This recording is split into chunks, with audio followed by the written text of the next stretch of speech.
Buen día, bienvenidos a todos al último seminario, a los últimos 2 seminarios de este semestre. Así que, sin más preámbulos, les damos la bienvenida hasta Lisbeth y las dejo con ustedes. Adelante, para que con ganas pregunten. Muy buenos días a todos. Antes de empezar, quiero hacer un paréntesis aquí. Hubo unos cambios en cuanto a el título de este proyecto, por lo que al manera de evaluarlo va a salir con otro nombre, pero pues eso es todo. Bueno, mi nombre es Lisbeth Guadalupe Cifuentes Montoya.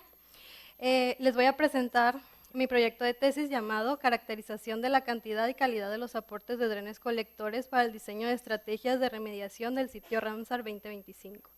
Mi comité tutorial está conformado por mis directoras, que es la doctora Diana Cecilia Escobedo Urías, la doctora María Nancy Herrera Moreno, y mi comité tutorial por la doctora Jesús Lucina Romero y el maestro en Ciencias Jesús Ricardo Camacho Báez y el doctor Enrique Morales Acuña. Bueno, el aumento poblacional y la expansión de la industria ha traído como consecuencia una necesidad hídrica que se tiene que satisfacer. Para ello se han creado tecnologías de vanguardia y administración del recurso para cubrir las demandas de los recursos en 3 sectores principales, como lo es los municipales o urbanos, la industria y claramente la agrícola. Sin embargo, no se ha hablado mucho de las repercusiones que satisfacer estas necesidades causan en el medio ambiente. Las aguas residuales son aquellas que surgen después de una actividad. Estas rebasan los límites máximos permisibles por las normas correspondientes y se dividen en aguas pluviales y de escorrentía urbana, la escorrentía agrícola, el alcantarillado doméstico y las aguas residuales industriales. Todas estas aguas residuales llegan a los que se llaman aguas receptoras. Las aguas receptoras, según la Ley Nacional de Aguas, la Ley de Aguas Nacionales, son aquellos bienes nacionales como mares, ríos, lagos, lagunas y presas, entre otros, que captan las aguas residuales. Esto por su naturaleza tienen la capacidad de diluir los contaminantes. Sin embargo, cuando el agua contamina de manera excesiva, perjudica o perturba el equilibrio ecológico. Para esto se han creado parámetros de la calidad del agua, en donde los efluentes deben cumplir con estos, de acuerdo el cuerpo de agua receptor, para atenuar los impactos y que los cuerpos de agua receptores sigan funcionando en mitigar los impactos de los contaminantes. De acuerdo a la norma oficial mexicana 001 Semarnat 2021, se han establecido los parámetros de calidad del agua. Clasificamos como contaminantes básicos. Estas son las grasas, aceites, nitrógeno total, temperatura, sólidos suspendidos totales, fósforo total, color, demanda bioquímica de oxígeno, pH, toxicidad aguda, metales, cianuros y patógenos y parásitos. Unos de los efectos de estos contaminantes son los sólidos, que son capaces de formar depósitos de lodo oloroso, aspecto desagradable, así como reducir la penetración de la luz solar en el agua. En cuanto a los nutrientes, estos elementos, al estar en contacto con un cuerpo de agua constantemente, tiende a estar propensos al fenómeno de eutrofización. Al mismo tiempo, pues tiene un efecto antiestético, ya sea en olor o aspecto. Las algas pueden ser tóxicas para los animales, incluso el ganado. Así que, asimismo, aumenta las necesidades químicas de los tratamientos de aguas. El saneamiento es otro punto muy importante, además del suministro de agua. Este consiste en la infraestructura y acciones de colecta, la conducción, tratamiento y disposición de las aguas residuales y la recolección y tratamiento y disposición de los lodos producidos ante el proceso de tratamiento. Esto va de la mano con objetivos de desarrollo sostenible, que es de agua limpia y saneamiento, y la vida urbana, la vida submarina. En México se ha firmado en en diciembre del 2024 el Acuerdo Nacional por el Derecho Humano al Agua y la Sustentabilidad, en cual destaca el objetivo número 9, que es evitar la contaminación de nuestros ríos, cuerpos de agua, así como contribuir a la restauración y saneamiento de estos. Recientemente, la generación de las aguas residuales ha obligado a la ingeniería a buscar alternativas animigables, eficientes, económicamente viables para el beneficio del medio ambiente. Una de ellas son los humedales artificiales. Estos son sistemas de depuración de aguas que se utilizan en cualquier tipo de agua residual. Esto consiste en que las plantas remuevan los contaminantes debido a sus interacciones físico-químicas y microbiológicas que tiene con las plantas y con el lecho. Los contaminantes que pueden remover son nitrógenos, fósforos, materia orgánica, sólidos, metales y coliformes. El sistema de los humedales artificiales consiste en que el agua pase de aquí, se retenga en la zona para que haga sus procesos naturales y después salga como un agua ya tratada y más limpia. Estos tienen beneficios como reducir el impacto ambiental de las aguas residuales en los cuerpos de agua que se depositan, la rentabilidad de tener un costo, ya que tienen un costo bajo en distribución, mantenimiento y operación, así como la protección de la vida silvestre, ya que estos pueden servir como refugio o zonas de anidación para aves y animales acuáticos, así como disminuir los riesgos sanitarios. Los humedales artificiales proveen las funciones del tratamiento secundario y hasta terciario en trenes de tratamiento de aguas residuales. Estos comúnmente son usados en comunidades pequeñas o también como complementos para tratamiento de aguas en lagunas convencionales. Como antecedentes.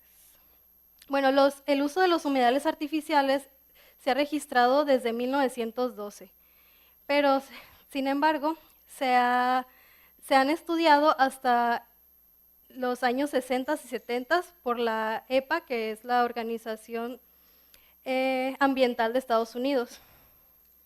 Para 1972 a 1983 ya se registran más métodos en el mundo.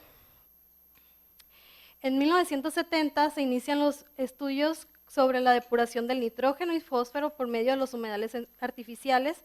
En la década de 1970 también se reconocen que los humedales artificiales pueden depurar los pesticidas.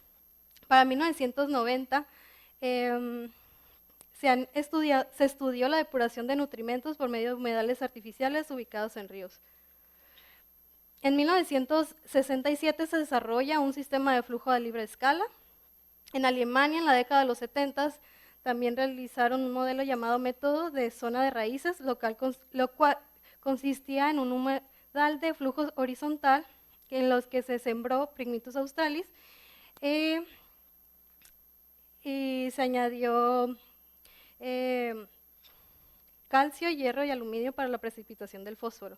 En Estados Unidos se comenzaron a hacer estudios de igual manera a partir de trabajos europeos. Por ejemplo, la NASA también desarrolló su propio sistema, el cual llamaron sistema de tratamiento híbrido, que utilizaba microorganismos anaerobios y las plantas emergentes.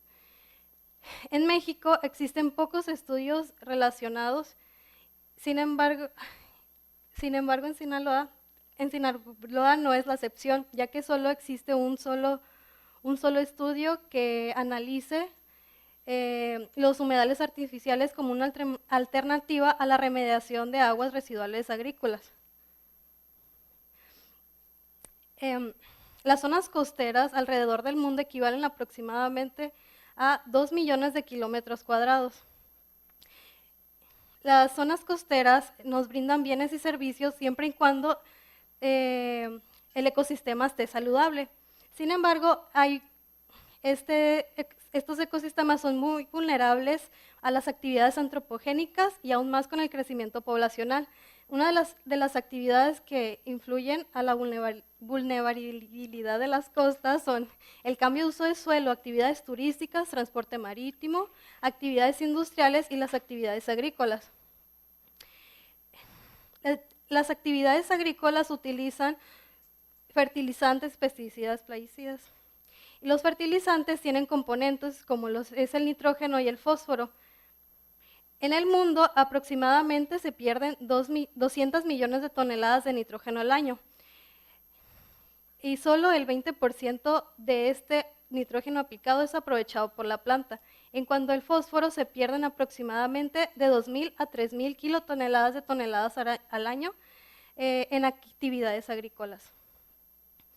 En cuanto al panorama del tratamiento de aguas residuales, aproximadamente del 85 al 95% de las aguas residuales generadas llegan crudas a los cuerpos de agua receptores.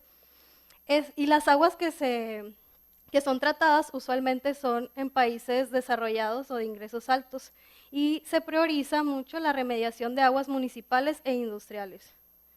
En México es una zona muy vulnerable a los fenómenos antropogénicos y naturales, y siendo la costa principalmente los que sufren un estrés químico constante.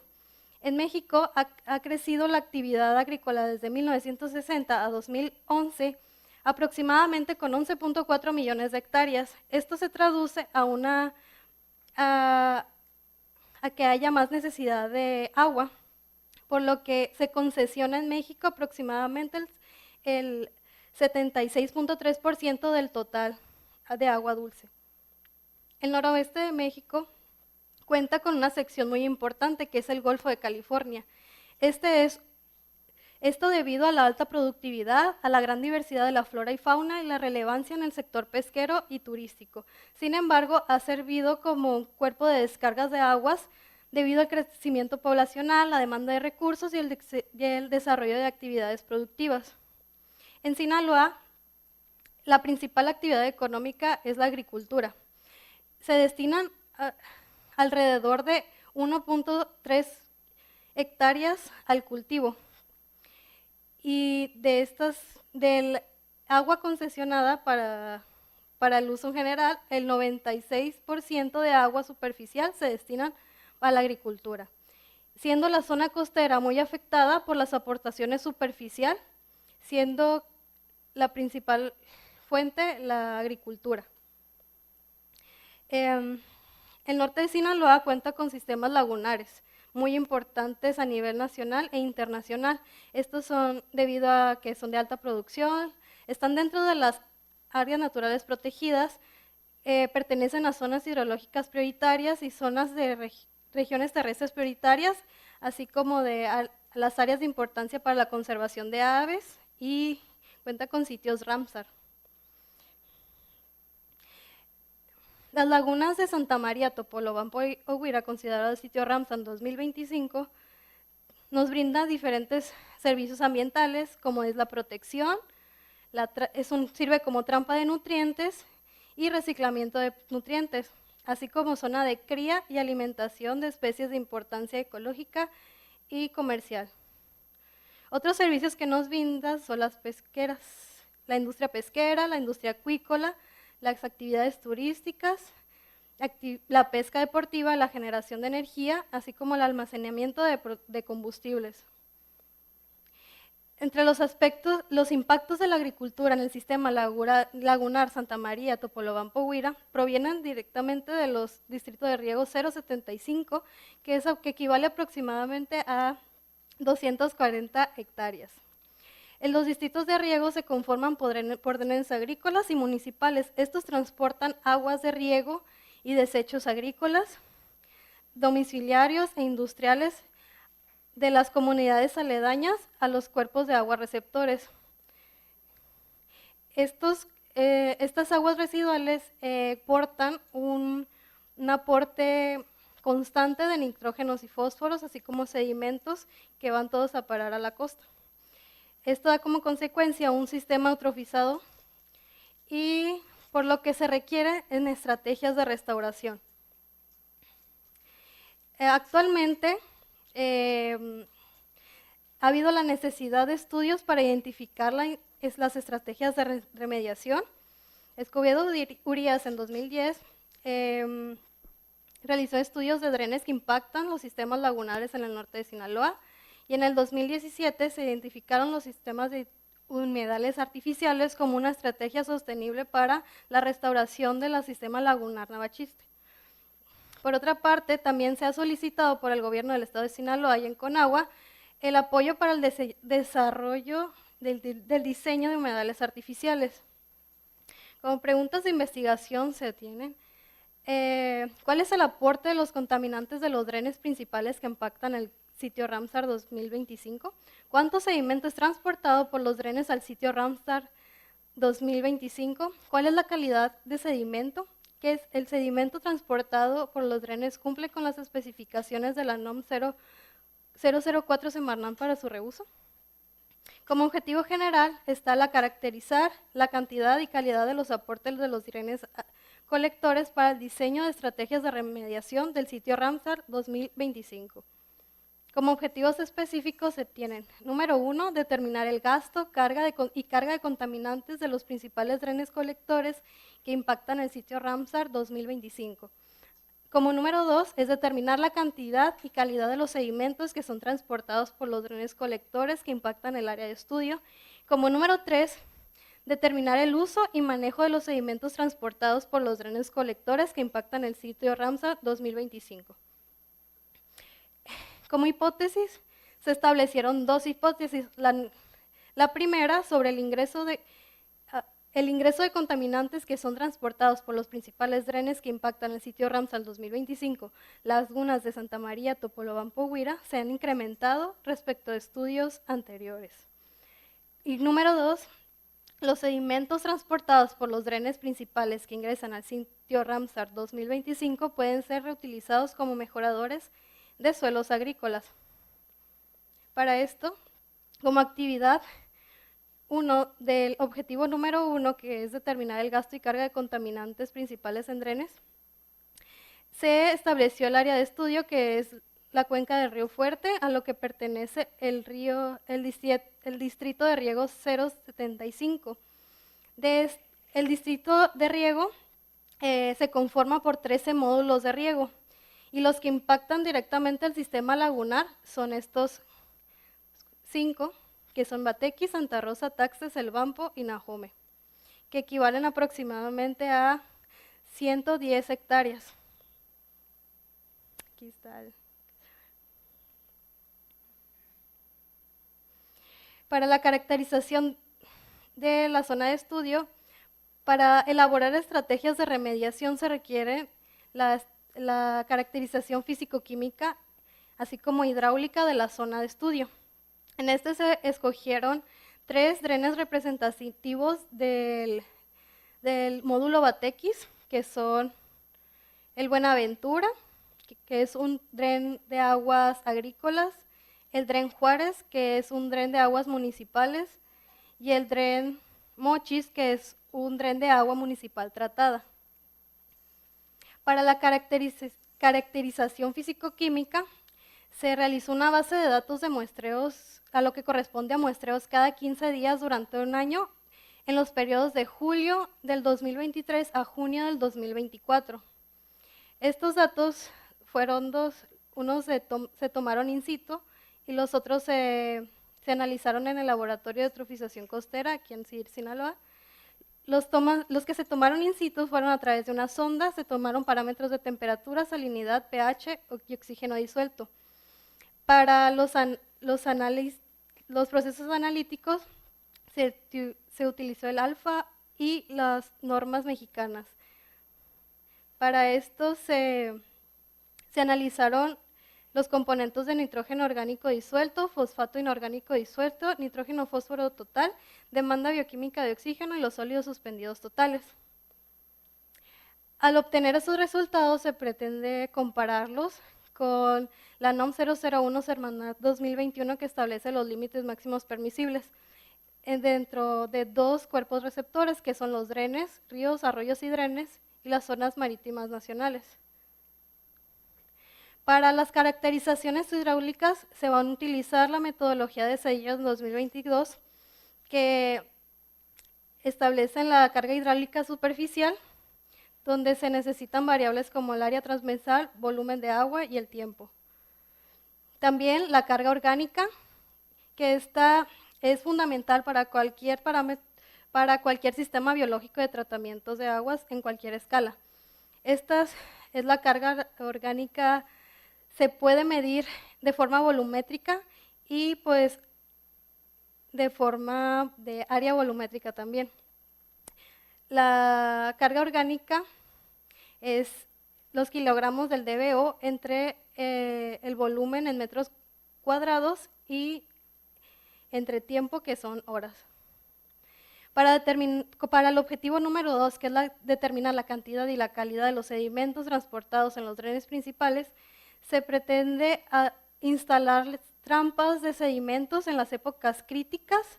Esto, si no se obtiene suficiente muestra, se pretende tomar una muestra de sedimentos de los drenes de forma superficial. Se harán análisis granulométricos de materia orgánica, de nutrientes, metales pesados y plaguicidas. Para el objetivo número 3, para determinar el uso y manejo de los sedimentos, se van a tomar en cuenta las siguientes normas oficiales mexicanas, que es la norma 021 RECNAT 2000, que establece las especificaciones de la fertilidad, salinidad y la clasificación de los suelos. Por otro lado está la NOM 052, si es que hay un contenido alto que se considere residuo peligroso. Aquí se establecen las características para clasificarlos, ya sea para mandarlo a una disposición final, o si es que no tienen residuos peligrosos, se va a proceder a reutilizarlos como mejoradores de suelo.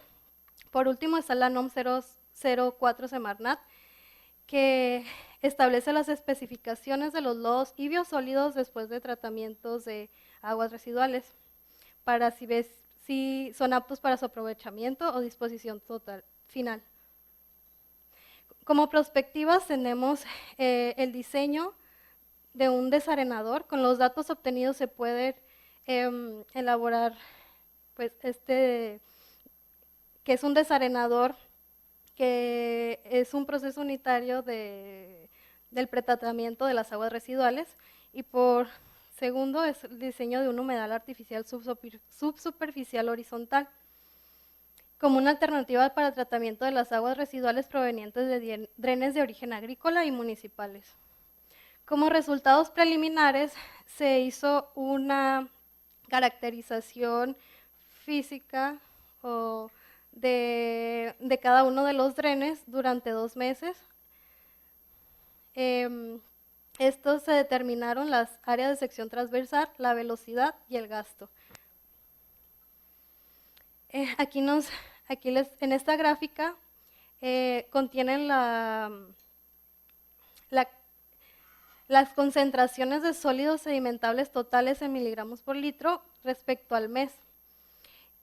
Y cada uno de los drenes analizados. En la raya punteada negra es el límite máximo permisible según la NOM para descargas en ríos, arroyos, canales y drenes, que es 60 miligramos por litro.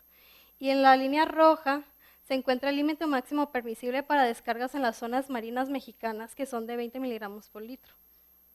Como pueden observar, casi todos los drenes en todos los meses superan los límites máximos permisibles y hasta las descargas de ríos, arroyos, canales y drenes, destacando el dren Mochis. También se estimó la cantidad en toneladas por mes de los sólidos sedimentables en 2 meses de los 3 drenes, que pueden observar aquí 90 toneladas al mes en estos 2 aproximadamente. Y en esta gráfica se pueden observar las concentraciones de nitrógeno inorgánico disuelto.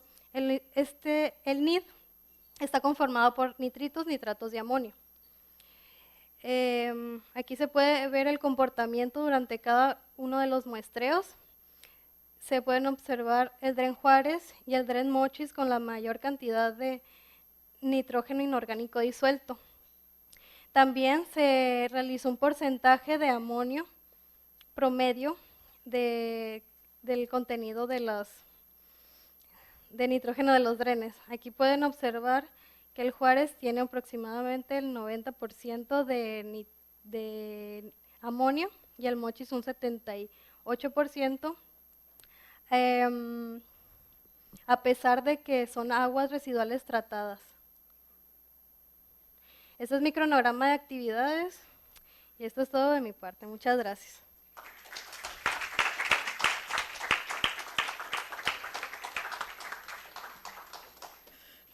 Bueno, Mario, el siguiente seminario y el último ya ahora sí, los dejo con Mario para que les exprese su trabajo. Si no me muevo, no me ven.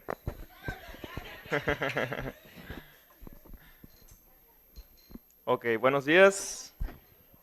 Mi nombre es Mario Alberto Rodríguez Reyes, soy biólogo pesquero egresado de la UADO y hoy vengo a presentarles mi tema de tesis o mi protocolo de tesis que se titula Estructura genética poblacional de tilapia del género Orochromis en poblaciones silvestres adaptadas a diferentes ambientes de salinidad en el norte de Sinaloa.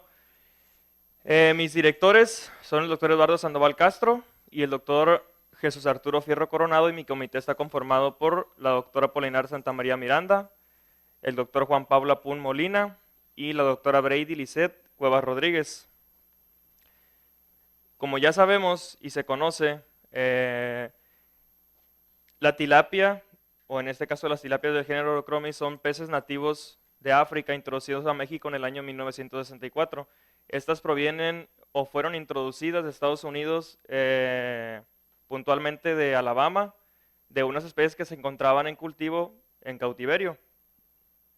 Y como pues fueron introducidas a México, actualmente se utiliza mucho para la acuacultura. Pues se encuentra en el primer lugar de los peces de agua dulce más cultivados o más importante para la acuacultura, ya ganándole o sobrepasando a la trucha y a la carpa. Actualmente para Sinaloa se reporta que se encuentra en el cuarto lugar con producción de tilapia, que para el año 2023, que es el reporte más reciente, se reportan alrededor de 60,000 toneladas de este producto. En la gráfica se puede observar cómo ha ido aumentando y disminuyendo la producción de este pez debido a pues, diferentes factores que pueden ser enfermedades, como también en los años de pandemia, etcétera. Y actualmente en el 2023 pues, se reporta esto, que esperemos que para dentro de unos años siga creciendo como un producto para la acuacultura muy importante y para las poblaciones. Como bien se sabe, pues son una especie muy importante debido a que presentan diferentes adaptaciones a diferentes hábitats, como pueden estar o se pueden encontrar en diferentes lugares como ríos, lagunas, presas, canales de riego o canales convencionales que se usan para la agricultura, etcétera. De igual manera, hay reportes de estos peces en ambientes marinos, como puede ser esteros de manglar y en canales aledaños a las granjas camaroneras.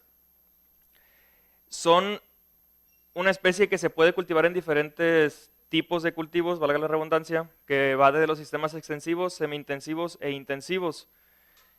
Hay compañías que se dedican a cultivarla aquí en México de manera hiperintensiva, pero son muy contadas debido a que pues, requiere un exceso de manufactura y pues no es tan redituable como normalmente se utiliza para los acuacultores a una pequeña escala con un cultivo pues, intensivo que puede ser abordado de buena manera.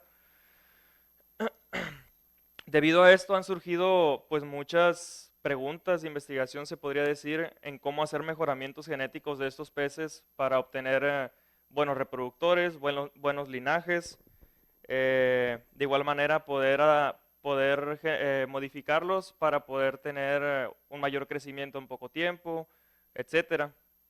Es por eso que se han empleado diferentes estrategias biotecnológicas con la ayuda de marcadores moleculares, bueno, en este caso marcadores genéticos que van siendo los marcadores moleculares y los marcadores morfológicos, que pues para los marcadores morfológicos simple y sencillo los utilizamos de manera taxonómica para identificación de especies, que van desde el tamaño, que entre una especie u otra puede variar el tamaño de acuerdo pues al género o a la especie en la que se encuentre, así como los parámetros de pigmentación, que en este caso la tilapia, para la tilapia nilótica, ellas presentan un dimorfismo sexual que puedes identificar fácilmente una hembra de un macho, así como su disposición en número de aletas. Y también dentro de disposición en número de aletas viene la parte del número de espinas de la aleta dorsal, que puede servirte como un identificador de especies, tanto la mozámbica como la nilótica o algún otro tipo de tilapia que se encuentre en el medio. Dentro de los marcadores moleculares tenemos que son fragmentos de ADN que se utilizan para identificar secuencias específicas del genoma o del ADN de esos organismos, y son utilizados para estudiar la diversidad genética de las poblaciones, así como son útiles para identificar las diferencias genotípicas individuales en especies iguales o diferentes. Como ya lo mencioné, también sirven para hacer identificación de especies. Actualmente pues ha revolucionado demasiado la biotecnología y anteriormente se implementaban demasiados marcadores moleculares que pues te brindaban una información necesaria para lo que querías hacer, pero hoy en la actualidad uno de ellos de los que más se utiliza son los SNPs, que son las variaciones en un solo nucleótido en el genoma de los organismos, que puedes encontrarlo en una escala muy grande dentro del genoma del organismo que quieres identificar.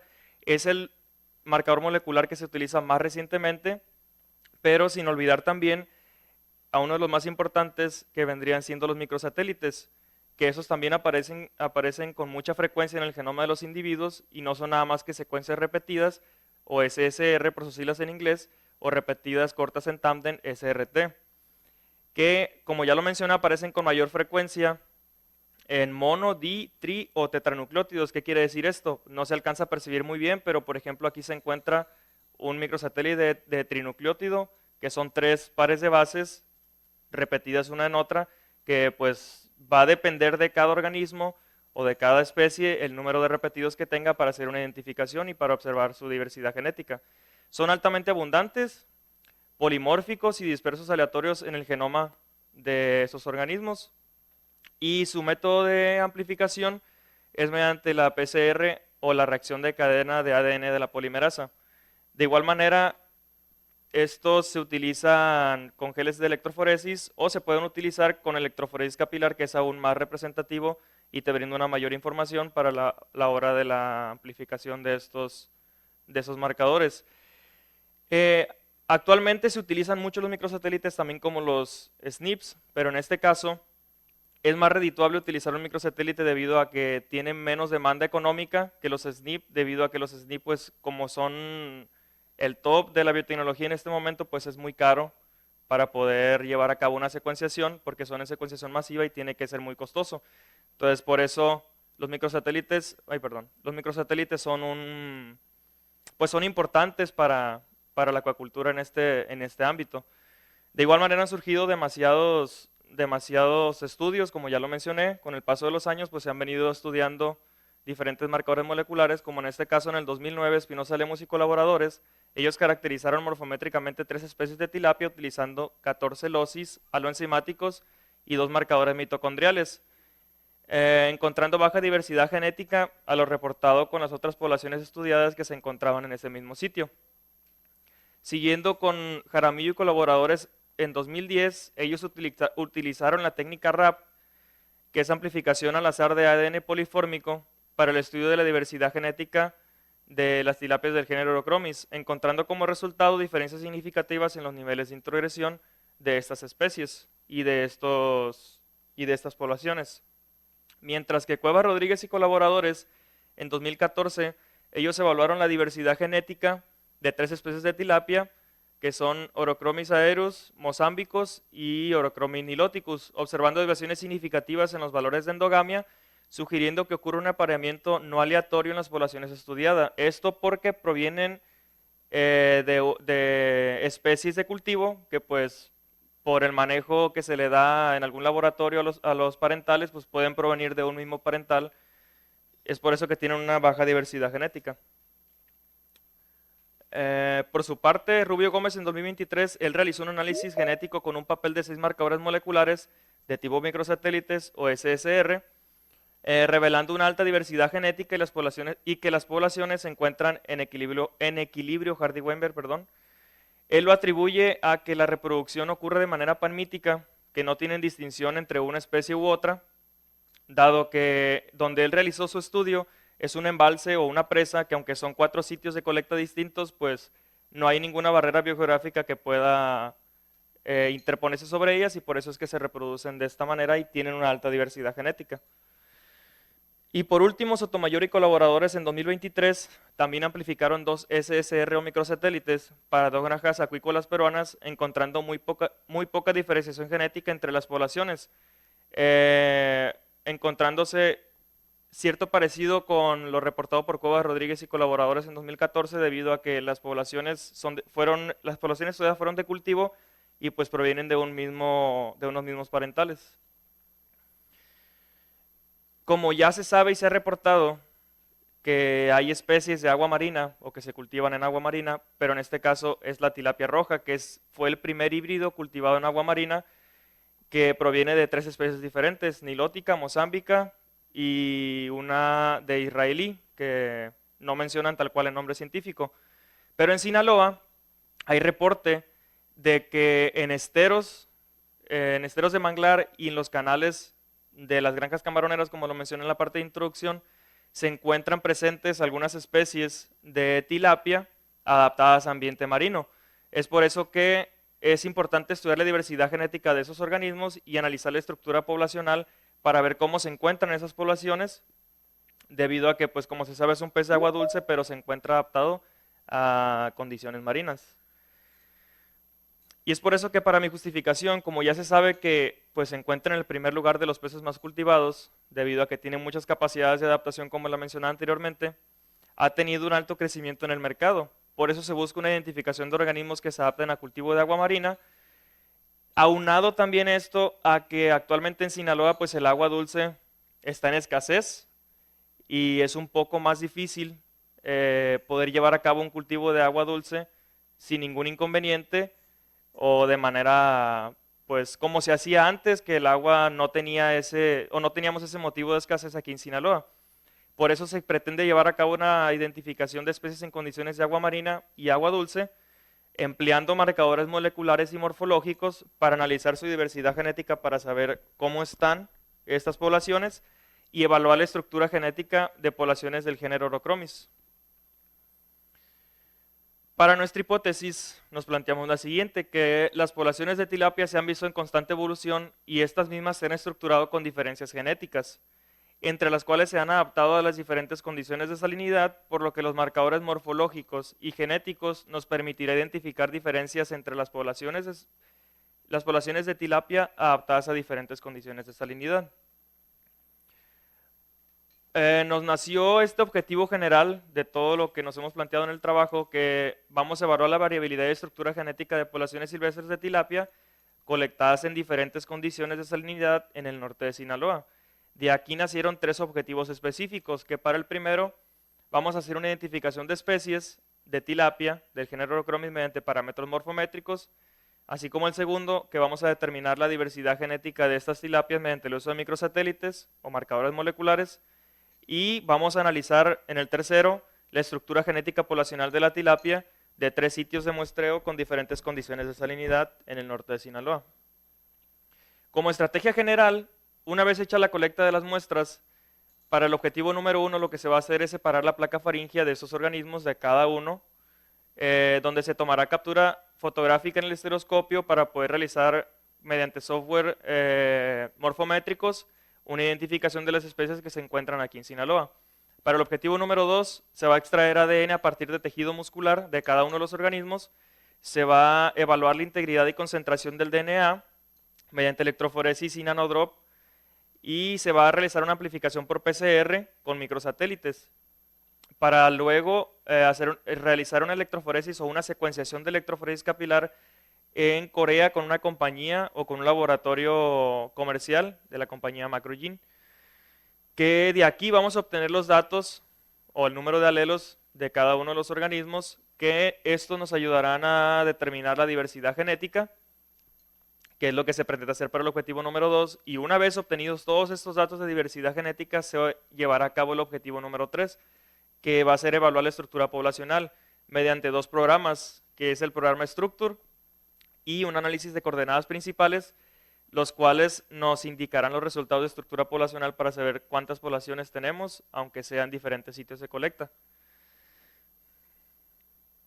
Para nuestra área de estudio, donde vamos a colectar las muestras, va a ser en la parte norte de Sinaloa, donde se recolectarán por sitio de muestreo 30 organismos por cada sitio de colecta, encontrando el número 1, que se encuentra en esta parte, que es la desembocadura del río Sinaloa, o como muchos lo conocen, en la playa de las Glorias, no necesariamente en la playa, pero en la desembocadura del río Sinaloa. Para el número 2, poblaciones aledañas a la bahía Navachiste, y para la zona 3, zonas de esteros del puerto de Topolobampo, que se encuentra por acá. Vamos a hacer un registro de salinidad de cada uno de los sitios de colecta para llevar un orden o para llevar el dato certero de dónde se colectaron o a qué salinidad se colectaron cada uno de los organismos. Y las muestras pues serán trasladadas al laboratorio de genómica funcional en las instalaciones de CIDRIPE en Sinaloa para su posterior análisis. Para mi muestreo, como ya lo comenté, se va a hacer la colecta de organismos utilizando una atarraya de entre 3 y 3.5 metros de diámetro, como se muestra aquí. Ay, perdón. Entonces, pues visitaremos los sitios de colecta, cada uno. Vamos a hacer nosotros ese trabajo y se traerán o se intentará traer un total de 30 organismos que preferentemente vamos a tratar de colectar organismos de talla adulta para que a la hora de retirar la placa faríngea pues tengamos una placa de tamaño suficiente para poder llevar a cabo el análisis morfométrico, debido a que pues para el análisis de diversidad genética que vamos a extraer DNA no ocupamos más que 100.000, muy poquito tejido, y pues no necesariamente tiene que ser un pez muy grande. Y aquí agrego que se hará una selección y separación de las especies que se obtengan al momento de la captura, porque como sabemos, muchas veces pues a la hora de realizar una pesca, hay organismos que no te interesan. En este caso, como sabemos que en esos canales, o hay indicios de que en esos canales hay muchas especies de agua marina, pues únicamente vamos a tratar de hacer una selección de la especie o de las especies que nosotros queremos. En dado caso de que no nos funcione nuestra alternativa de ir nosotros a hacer la colecta, pues vamos a tener un plan B, que se buscará la ayuda de cooperativas de pesca para la obtención de los organismos, que no descartamos la posibilidad. Para nuestro objetivo número 1, siguiendo la metodología para los 3 objetivos de Rubio Gómez en 2023 y Cuevas Rodríguez y colaboradores en 2024, vamos a identificar las especies de tilapia mediante parámetros morfométricos, en el cual tenemos un pez regular y se retirará la parte del opérculo que se encarga de proteger las branquias, donde se encontrará esto, que son los arcos branquiales de cada una de sus branquias, y la placa faríngea, que se retirará de esta manera, o se va a separar de esta manera. Siguiendo con esta metodología, se hará un análisis de morfometría geométrica de la placa faríngea. Esta placa faríngea que se retire de cada uno de los organismos se dejará secar mediante temperatura ambiente para obtener como se ve aquí. Y con la ayuda de un estereoscopio y una hoja cuadriculada en la parte de abajo, vamos a tratar de tomar medidas con diferentes software morfométricos, como ya lo mencioné en mi estrategia general, para obtener lo que es toda el área de la placa faríngea con la ayuda de diferentes puntos de referencia. De acuerdo a lo reportado por estas metodologías, ellos encontraron o ellos encuentran estas diferencias entre las diferentes especies, que son holocromisaeros, que los lóbulos de la placa faríngea, que es esta parte, se encuentran en forma de corazón o muy pronunciados hacia la parte superior de la placa. Para la tilapia nilótica, muy poco pronunciado con una hendidura en el medio de los dos lóbulos, y para la mozámbica, un tanto pronunciada hacia la parte superior. Esto pues es más o menos lo que nosotros esperamos encontrar, a excepción de que encontremos una especie o únicamente 2, o si llegamos a encontrar las 3 especies, esta va a ser la manera y la metodología para identificarlas. Para la metodología del objetivo número 2, vamos a determinar la diversidad genética de la tilapia mediante el uso de microsatélites. Como ya lo mencioné, se va a realizar una extracción de DNA de 100 miligramos de tejido muscular, siguiendo la metodología del Z al 2%, según lo reportado por Chang y colaboradores en el 98. Una vez obtenido el DNA de cada una de las muestras, se evaluará la calidad mediante electroforesis y la cantidad de DNA mediante espectrófotómetro para obtener la cantidad suficiente para realizar la PCR, que en la PCR se utilizarán primers oligonucleótidos previamente marcados con estos compuestos fluorescentes, que son el 6-FAM, BIC, PET y NET, que nos servirán para mandar a secuenciación mediante electroforesis capilar, en la cual se enviará, como ya lo mencioné, al laboratorio comercial en Corea, que mediante electroforesis capilar nos dará el número de alelos y el tamaño de cada uno de los alelos de las muestras. De aquí de la electroforesis capilar resulta un electroferograma, perdón, en el cual mediante este software que se llama GeneMarker nos dará una matriz de datos de Excel donde nos dará el número de alelos que se encuentran y la frecuencia de cada uno de esos alelos de todas las muestras que mandemos a secuenciar. Esta matriz de datos nos servirá para este software que es Generic Analysis in Excel, en la cual vamos a obtener las frecuencias de alelos y de genotipos por población y nos dará todos los índices de diversidad genética suficientes para realizar o para obtener la diversidad genética de esos organismos y de las muestras y para realizar el objetivo número 3, que en este caso se va a hacer una identificación de la estructura genética de tilapia en el norte de Sinaloa. Se hará un análisis para el objetivo número 3 siguiendo la metodología de Rubio Gómez en 2023 de varianza molecular para determinar si la diferencia entre poblaciones es estadísticamente significativa. Para eso se utilizará el programa Structure 2.2.3. Esto se hará con los datos obtenidos de diversidad genética y de la secuenciación de electroforesis, en el cual para realizar esta gráfica utilizaremos el número de alelos presentes en las poblaciones y la frecuencia de estos en la frecuencia en que aparecen en esas poblaciones. Entonces, él reporta que como no hay una estructura muy bien definida en su población o en su sitio de colecta, pues cada uno de los organismos, el programa le manda un número K, que es un número de grupos genéticos, y cada individuo puede pertenecer a cada uno de esos grupos genéticos debido a que su diversidad genética es muy alta y que no es una población estructurada genéticamente o no hay una población genéticamente estructurada, que es prácticamente lo mismo. Entonces, en este caso, si nosotros tuviéramos un resultado diferente, como se ve acá, aquí sí hay 3 poblaciones distintas con frecuencias de alelos distintos y con número de alelos distintos. En este caso se ven 3 poblaciones, que es la población verde, la población roja y la población azul. Pero en el sitio de colecta número 1, pues sí aparecen los alelos de la población roja y de la población azul, pero con una menor frecuencia. A diferencia que en la población roja, pues únicamente aparece esos alelos con la frecuencia total en esa población, igual en la azul y pues igual en la verde. Y en el sitio de colecta número 4, pues aparece en mayor frecuencia los alelos de la población roja en este caso y con muy poca frecuencia los alelos de la población azul. Esto es lo que esperamos, no lo que esperamos encontrar, pero lo que vamos a realizar de acuerdo a la metodología que se mencionó. Y como siguiente de la metodología del objetivo número 3, vamos a realizar un análisis de coordenadas principales, en la cual Rubio Gómez menciona que con las distancias genéticas de cada uno de los organismos y de las poblaciones estudiadas, pues él para la imagen número A separa por coordenadas a las poblaciones, que en este caso la población azul, la población roja, la población gris y la población amarilla, pues están genéticamente dispersas o separadas en diferentes cuadrantes, pero si lo relacionas a nivel de organismos, como dijimos que no había una población muy bien definida, todos los organismos pueden entrar dentro de esos mismos cuadrantes debido a que no hay una población completamente definida. Entonces, esto es lo que se va a realizar para los 3 objetivos y actualmente tenemos avances que se han realizado para el objetivo número 1 con la ayuda de una tilapia de un cultivo experimental que se tiene aquí en Incidir, en la cual ya se realizó la extracción de la placa faríngea, se fotografiaron la parte frontal y la parte ventral de la placa y con ayuda de un estereoscopio lo llevamos nada más como evidencia a revisar para ver más o menos la morfología de estas. Siguiendo para el objetivo número 2, ya se realizaron 2 extracciones de DNA para poder llevar a cabo nuestra estandarización del protocolo de extracción. Como se ve aquí, aquí tenemos el DNA, pero no se alcanza a ver muy bien por la resolución de la imagen.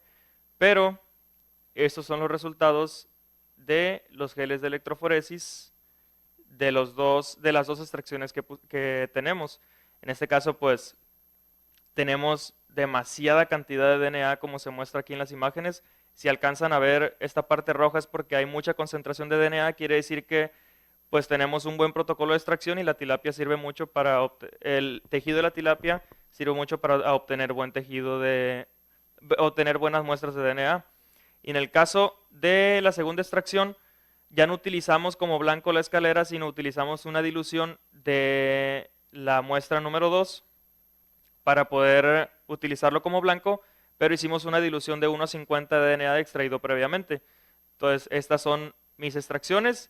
Hicimos una cuantificación también para evaluar qué tanto DNA teníamos en la primera extracción y pues tuvimos un promedio aproximado de 2.000 nanogramos por microlitro con una relación 260-280 muy buena, que tuvimos 2.11, aunque tenemos, y se ve un barrido aquí diferente a lo que se ve acá arriba, pues podemos atribuir a que es RNA o alguna otra sales o algún otro compuesto que se encuentre dentro del DNA, pero ¿es suficiente o nos ayudaría aún estando así para poder realizar la PCR? Entonces vamos a tratar de llevar a cabo la PCR para tener más concreto el objetivo número 2.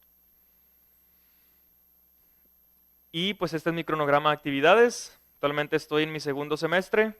Este es mi primer seminario departamental y ya fue mi segundo tutorial. Y estamos tratando de llevar a cabo la recolección de las muestras, la extracción del DNA y el análisis de morfometría de nuestro trabajo. Muchas gracias.